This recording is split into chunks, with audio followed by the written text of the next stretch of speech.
workouts because we didn't have OTAs. I think, for a lot of people, they're just not sure what exactly to do, or exactly how to do everything. So I think, we have to be humble enough to, to make mistakes, to learn from them, to continue to grow together as a group.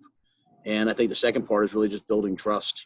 Football's a game where you can only play it great if you trust yourself, if you trust your teammates, if you trust your coaches, if you trust the systems.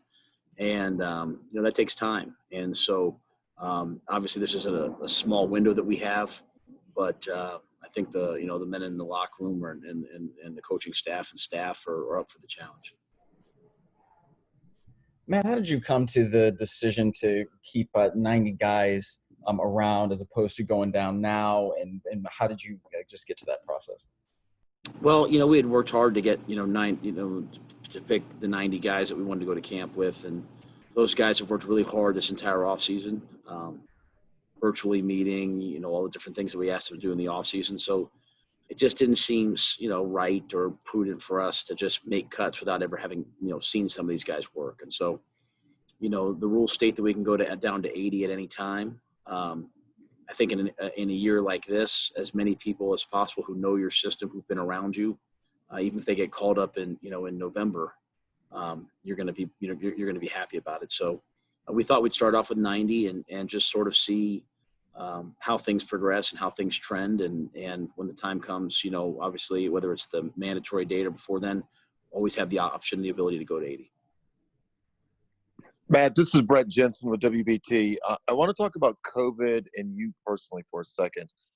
I've been covering this nonstop since March, and inside own families, some person might be overly worried, some person might be under worried. I'm sure you and your wife have talked about this. What's the situation with your home? Is she concerned about this? Are you concerned about this? Dealing with all these players, 90 people on a regular basis. What's your family situation about this? Well, I don't think the camp part of it for us is as much a concern as just in general. Obviously my family got here on a Saturday, and the stay-at-home order went into effect in Charlotte that Wednesday. So my kids spent 2-3 months without even really meeting a friend or a neighbor. So we've tried to be smart, and we've tried to socially distance and isolate when we can, stay at home, wear masks. But, the one thing I've seen people in my, family, friends, they've gotten it at such unique places. And, for me, the fact that I'm coming in here to work every day, I get tested every day, the people around me get tested every day. I personally feel more secure, knowing that everyone that I'm around is routinely being tested and I'm being tested. And, this is a virus, the virus is going to gets transmitted in, a myriad of ways. And so I think my wife and I, when it comes to our family, we don't think that we can stop everything. What we can do is just try to make really good decisions, have really good, protocols for our own family. But, at the end of the day, I'm a coach. It's time to go to work, and I'm excited to be back working. Matt, it's Joe. Hope you're healthy and doing well. Wondered if you have a conversation with, or if you did have a conversation with a guy like Jordan Mack, and if two things, if you have anybody else that you anticipate opting out, and what your message has been to guys who are deciding that. My only message really has been to the team has been, that each of us have a different set of circumstances. Each of us have different family issues. I have 3 kids at home who were, premature. We all have different issues, right? Some of us have parents, some of us have pregnant wives, some of us have kids, some of us have our own comorbidities. So the thing that I've said to everybody is that obviously it affects us all differently. And so that if you have any concerns, questions, any issues, then just always reach out, to talk about those things. And then at the end of the day, everyone's got to make the right decision for them, and so I don't fault anyone for the decisions they make, especially when it comes to the safety and security of their family, their own safety. So this whole time during this entire time of COVID, I've tried to just make sure that I've always been someone who's helping people put their families and their own health first. I'm encouraged and excited for our players to see what's been done here. I mean, from last training camp, or even last season, the situation the guys had in terms of meeting rooms and the setup that they've had to what we've transformed this place into. Eddie Levins, Mark Hart, Sean Padden, it's amazing. We've moved up to the third floor. So I hope that when the guys walk in, they'll, my words will be backed up by action, where they'll feel like, hey, this has been really secure. But, my message is very simple. Hey, everyone's got to do what they need to do. But at the same time, we can all work together to make sure that we keep ourselves really safe. Matt, Scott Fowler, speaking in a football sense for a minute, do you feel like you're at a competitive disadvantage because you didn't get to have the sort of camps that a new coach normally would, and the entire staff mostly is new, you have a new quarterback, et cetera? Yeah, it's less than ideal. Even as we're making decisions right now, we're making decisions based off of meeting rooms and things like that. But, it just is what it is, right? Like, there's nothing worse than a football coach who complains.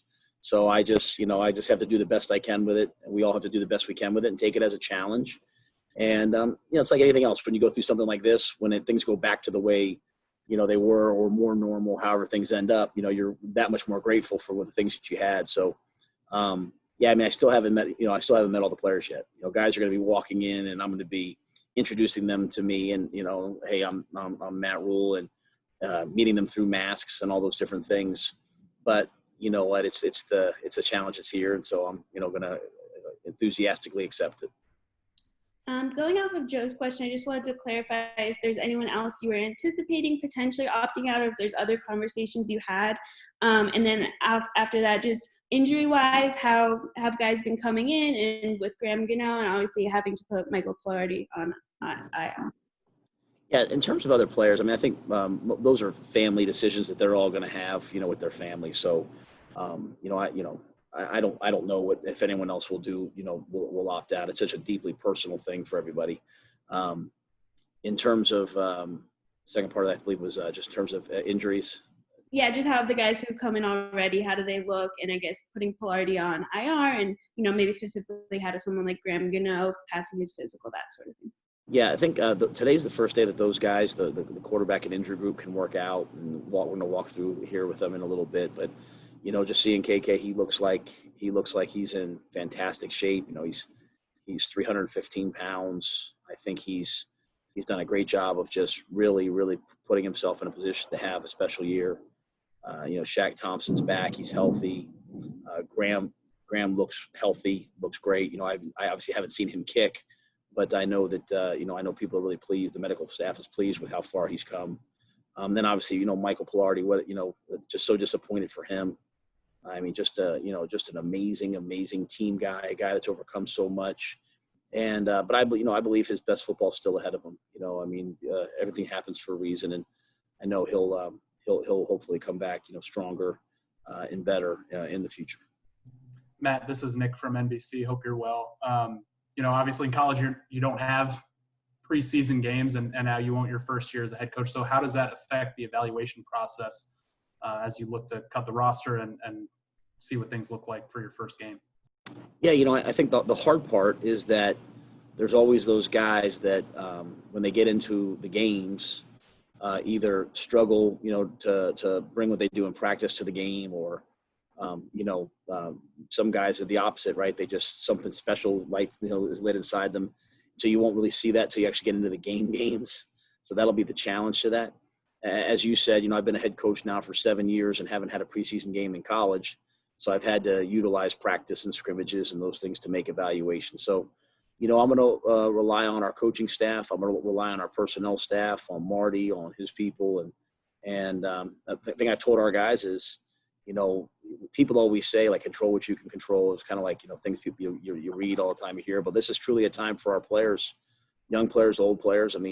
If they have a meeting, whether it's virtual or in person, they've got to be great at it. They go out to the practice field, they get a couple reps, they've got to be great at them. Like, they've got to really show what they can do in a controlled environment. And we'll cut the team down, and then we'll and obviously there's a little bit more roster flexibility this year than there have been in years past. So it's, again, like I said earlier, it's not ideal, but it is what it is. And we're going to try to make really good decisions. And like I said, I'm very, the way this preseason is laid out is the way my preseason probably would have been laid out the last couple of years. So I feel very comfortable with, the way it is. Matt, Matt, when you talk about the never having a preseason before and having to sort of get that game like atmosphere in practice with your experience coming back from college, I'm just curious, what kind of tips or tricks do you anticipate bringing over? Is there going to be, something as simple as music there, or how are you going to try to simulate a game-like environment to get the most out of these guys? Yeah, I mean, I just think, it sounds so simple, but we're going to have to practice really, really hard. It's not like you're kind of like getting into the games and you're, going through a simulated game week and, playing a game on Saturday. I mean, we're going to have to really compete against each other, it's a little bit like the old days, and really see who can withstand that competition. And that's really what you want from a great team, right? Like, you want to go out there and you want to watch, Dante Jackson go against DJ Moore. You want to watch, Ian Thomas, go against Trey Boston. You want to watch, you get it. So I just think that our guys have to really respect the other guys on the other side of the ball. We have to practice at a really high level. And then, some of the things that you mentioned, trying to, maybe go in the stadium, maybe playing a little music, trying to create some distractions. I think all those things are important. But at the end of the day, iron truly does sharpen iron, right? So it'll come down to how we practice against each other. Speaking of, I saw some of your players wearing shields versus masks. What went into the decisions? Is it personal decision, or did the NFL or your team doctors advise on who should do what? How do you feel about it? I don't believe we have any players in shields. I think a couple of the coaches have worn shields on the field. All the coaches and players are wearing masks in the building. When we've gone out to the practice field, at first there was like hey, can you, do coaches have to wear masks, not wear masks? Eventually we said, hey, let's err on the side of caution. Let's all wear masks.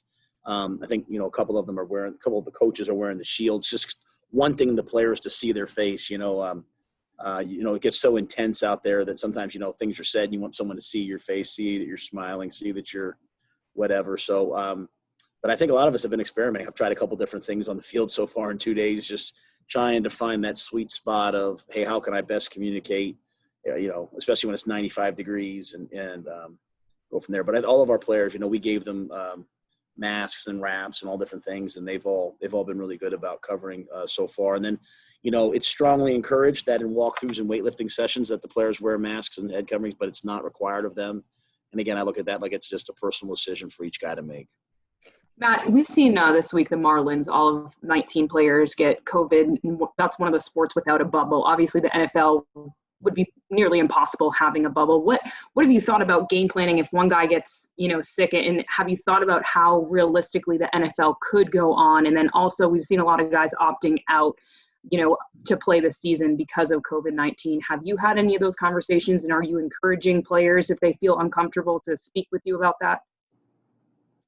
Like I said before about the opting out, like I've just told guys, like, each of us has a different set of circumstances. So, the worst thing is as a player, as a coach, when you feel like someone's, you have to make a decision between letting people down and your family, right? So I always want our players to err on the side of their families and their health. And again, that's personal to them. That's personal to the coaches. Everyone has to do what's right for them. When it comes to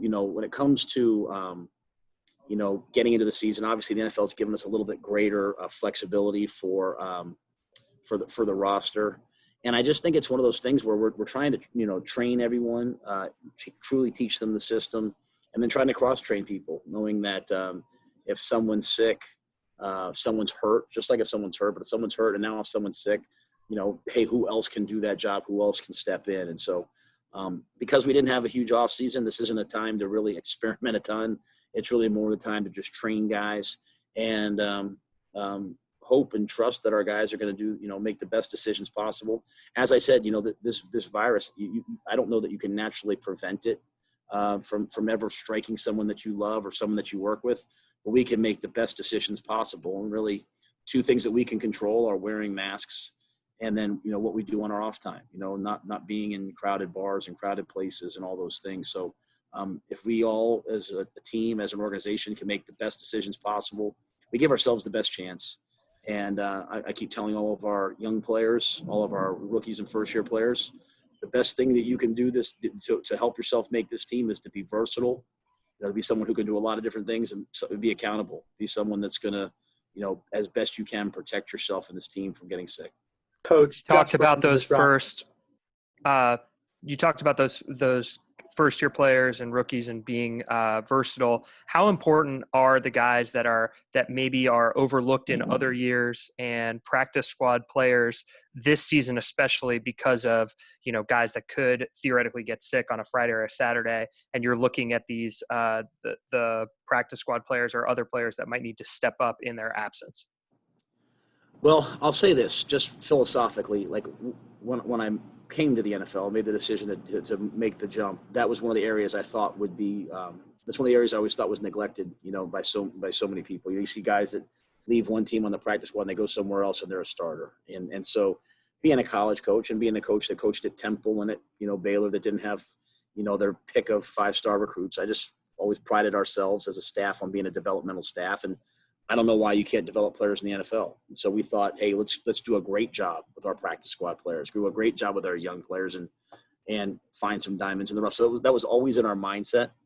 Then with the new CBA, they upped the number from whatever it was, 8 or 10 to 12, I can't remember, from 8 to 12, and gave you a little bit more flexibility in terms of moving back and forth from the roster. And now going to 16, I think you have tremendous flexibility on the roster. And so you want to make sure on the practice squad that you have guys that you can develop for the long run that have a chance to be really good players. But this year, you also, I think, want to have versatile guys. You want to have guys that can step in on a Wednesday and are really about their business. So I've challenged our young guys. Our young guys are so far ahead in terms of knowing the system. We've met so much with them. And I've challenged them, like, hey, if you know a lot of football, then there's going to be a decent chance this year that you'll help us. And being disciplined as a staff to make sure that we don't just write guys off and say, well, let me just worry about these top 4 or 5 guys. Well, the top 4 or 5 guys are great, but it's this guy that you think, might not help us this year that's going to eventually at some point probably be required. So just trying to make sure we're really doing a great job. And then the last thing I'll say is when we hired our staff, we hired a bunch of young coaches. And, we're even right now, we have, like, even in the D-line meeting, we're splitting up the D-line meeting. We have the vets and we have the young D-linemen. And we're splitting up the secondary with the veteran secondary and the young secondary.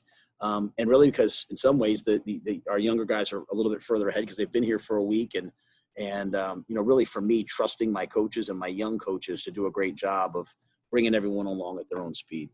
Hey, Coach, wide receiver seems to be a big strength of you, the team this year. And I'm just wondering, at face value, it seems like DJ Moore and Curtis Samuel, they're similar types of receivers, but I'm interested how you view them differently and how you plan to use them differently.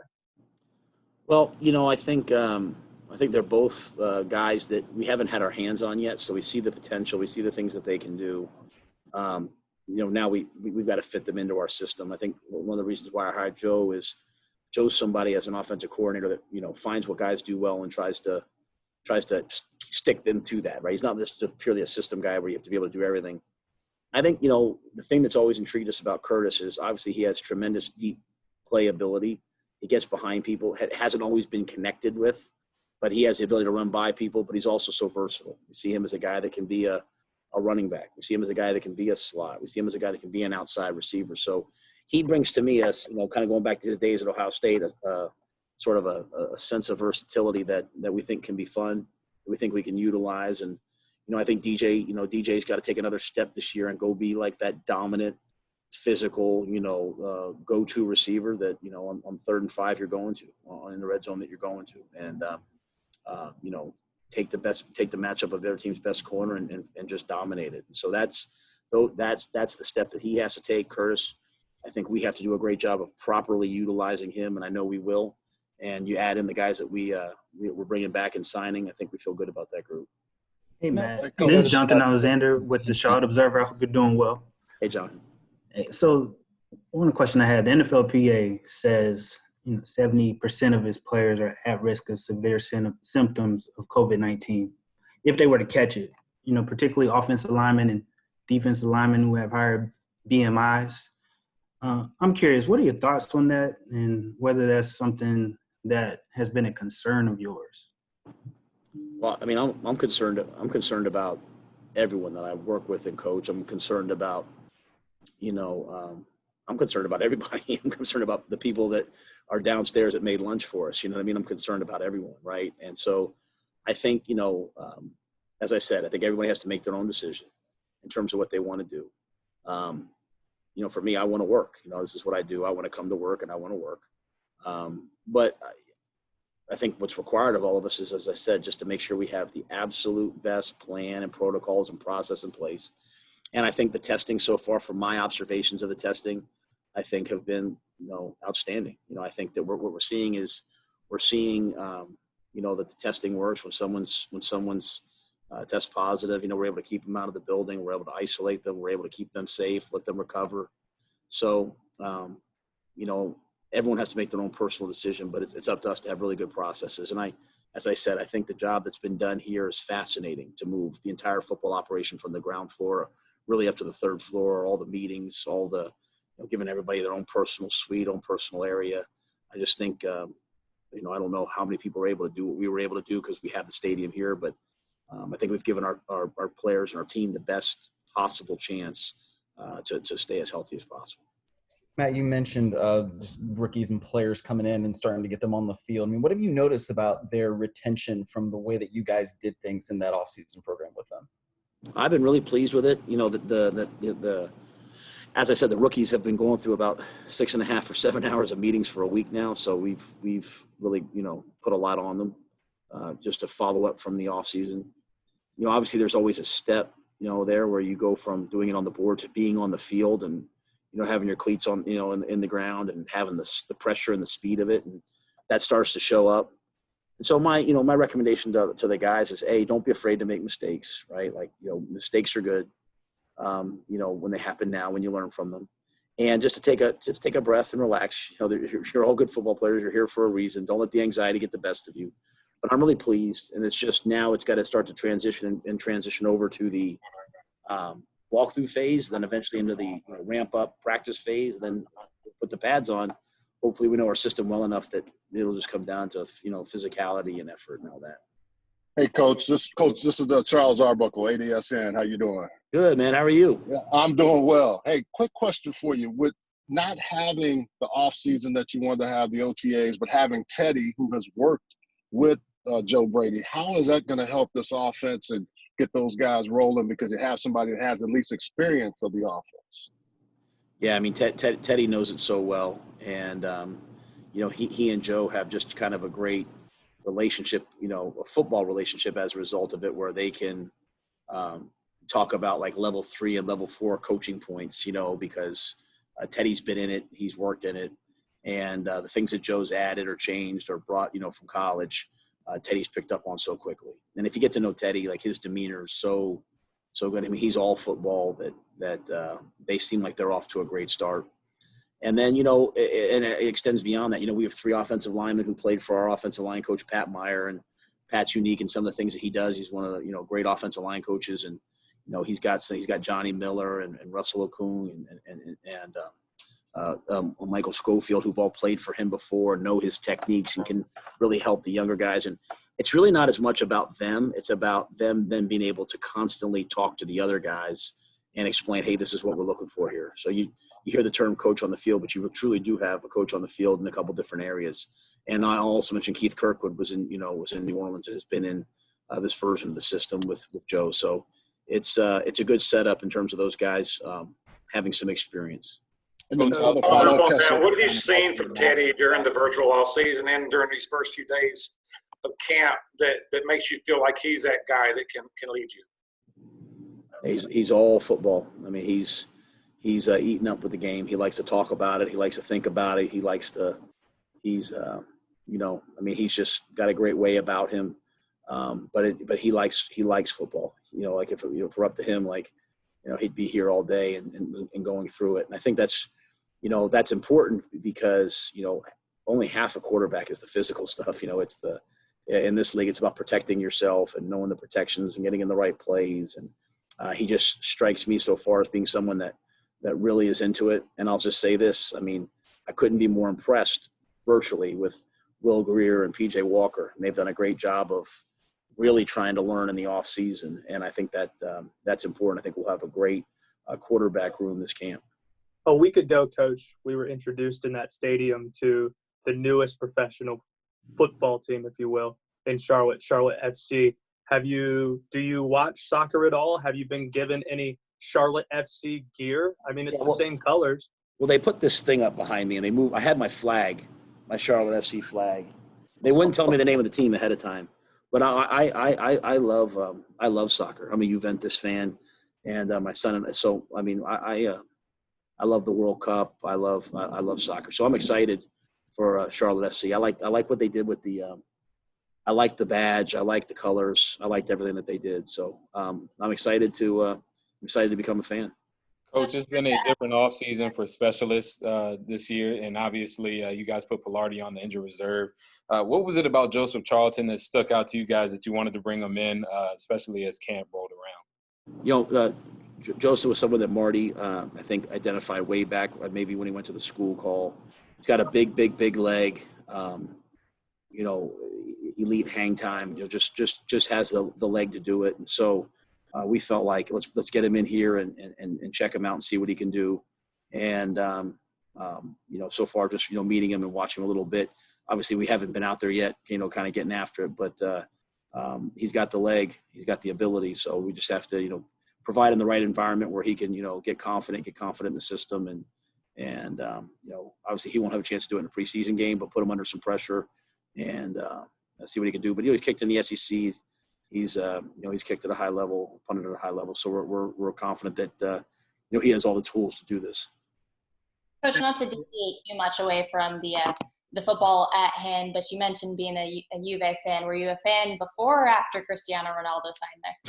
I'm a fan because I still have a bunch of my family in northern Italy, and they're all fans, and so that would be why. So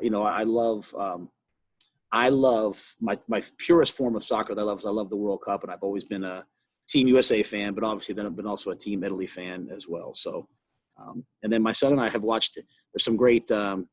Is it Manchester City? The All or Nothings that they do where you follow those, and it's always cool for me. I love watching the All or Nothings, whether it's the All Blacks or soccer teams, just seeing sort of how they operate. So, so that's kind of my history. Hey, Matt, you were asked earlier about the disadvantages that you guys face in this weird offseason. Are there any advantages with not playing preseason games? I know you wouldn't have shown your whole offense or defense, but when you guys start playing games, you have an idea what you're going to run and what Phil and Joe are going to run, but is there something of a little advantage in that at all?